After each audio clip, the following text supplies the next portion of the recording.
Los Angeles, 1967. A private studio in Chinatown.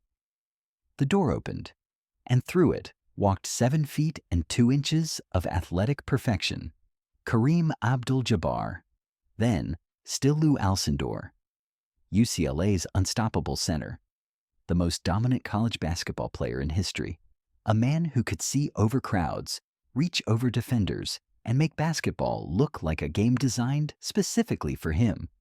He'd come to meet Bruce Lee, 5'7", 135 pounds, a martial arts instructor who most people had never heard of. The visual was absurd, comical even. But Kareem didn't come to be entertained.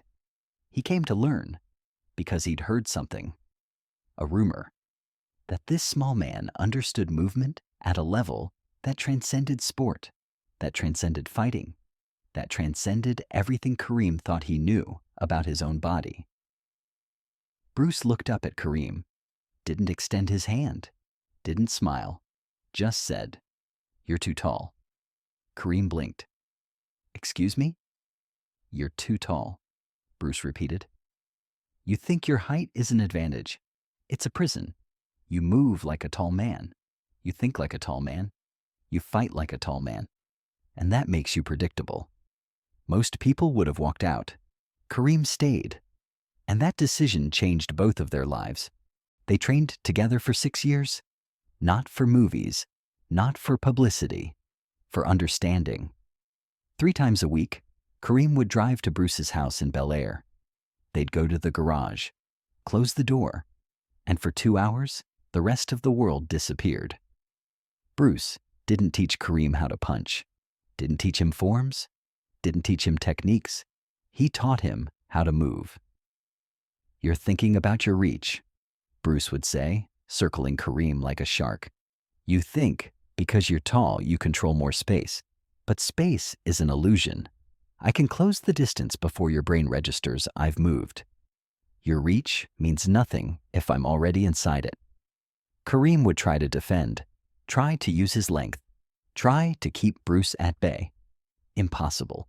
Bruce would slip past every guard, every extended arm, every defensive posture, not with speed alone, with timing, with understanding, with the ability to see openings before they existed. "You're fighting against me," Bruce said. "Stop fighting. Start flowing." Kareem didn't understand at first. How do you flow when you're 7 feet tall? How do you be water when you're a redwood tree? But slowly, over months, over years, he began to grasp it. It wasn't about becoming smaller. It was about becoming formless. Bruce taught Kareem that height is only an advantage if you're rigid. But if you move fluidly, if you eliminate unnecessary motion, if you become efficient, then size becomes irrelevant. And something strange happened. Kareem's game changed. Not dramatically, not obviously, but his footwork became lighter, his movements more economical. His famous skyhook, already unstoppable, became even more devastating because he wasted less energy getting into position. He played 20 seasons in the NBA. 20. Most centers at his height break down by year 10. Knees, back, ankles. The body can't sustain that much mass moving that violently for that long. But Kareem played until he was 42, won 6 championships, became the all-time leading scorer in NBA history, and he credited Bruce Lee for teaching him how to move without fighting his own body. In 1972, Bruce cast Kareem in Game of Death. The film was never completed. Bruce died before it could be finished, but the footage that exists, Bruce fighting Kareem in a pagoda, has become legendary. Most people watch it and see a fight scene. Impressive choreography, great cinematography. But it's not a fight scene, it's a thesis. Bruce designed that sequence to demonstrate a core principle of Jeet Kune Do, adaptation over domination. Watch it closely. Kareem has every physical advantage: height, reach, power. He can strike from distances Bruce can't even approach. So what does Bruce do? He changes the rules. He doesn't try to outreach Kareem. He eliminates reach by staying so close that Kareem's length becomes a liability. He doesn't try to overpower him. He redirects Kareem's power back into him. Every time Kareem extends that impossibly long leg for a kick, Bruce moves inside it. Every time Kareem throws a punch from above, Bruce ducks under and attacks the body. Every time Kareem uses his size, Bruce uses Kareem's size against him. This is the style is no style. You don't fight a giant the way you fight a normal opponent. You adapt.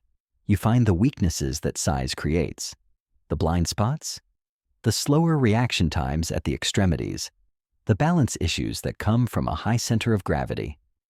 Bruce told Kareem during filming, "This scene isn't about me beating you.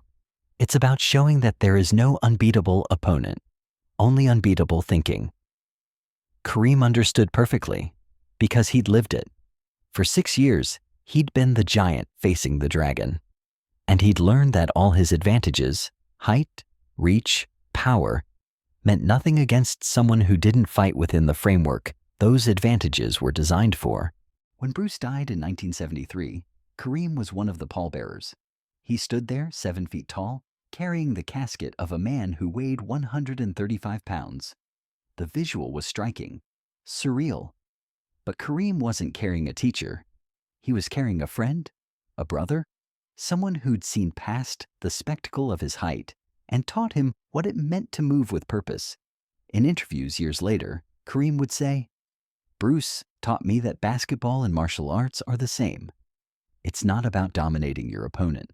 It's about understanding the space, understanding the moment, and being so present that you act without thinking." He also said something else, something that cuts to the core of what Bruce believed. "People see me and they see size. They see height. They see physical dominance. Bruce saw me, the person, the student, the human being trying to understand his own potential. He didn't care that I was famous. He didn't care that I was 7 feet tall. He just cared that I was willing to learn." There's a photo from 1970. Bruce and Kareem standing side by side.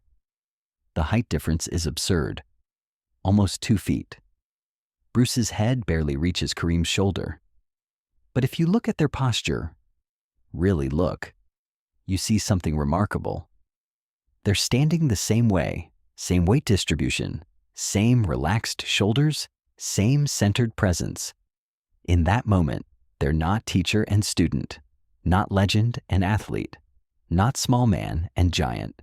They're just two people who understand movement. And in the realm of true understanding, size disappears, titles disappear, reputation disappears, only the truth remains.